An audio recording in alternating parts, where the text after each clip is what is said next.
All right, so here we have our 1 gallon beer starter kit. This is you got a 1 gallon glass made in the USA gallon jug. We have here a screw-on lid with a hole to put your 3-piece airlock on. It has a fill line on there. We have a Septox, which is a no-rinse cleaner. Instructions are on the label. Then we also have a 4.5-inch funnel, so it's easy to put something in there as well. We have a plastic test tube as well as a hydrometer.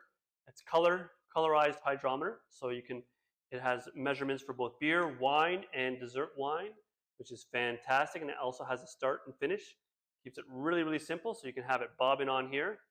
And then we have the mini auto siphon, food grade plastic, made in Canada, both the hose as well as the auto siphon itself.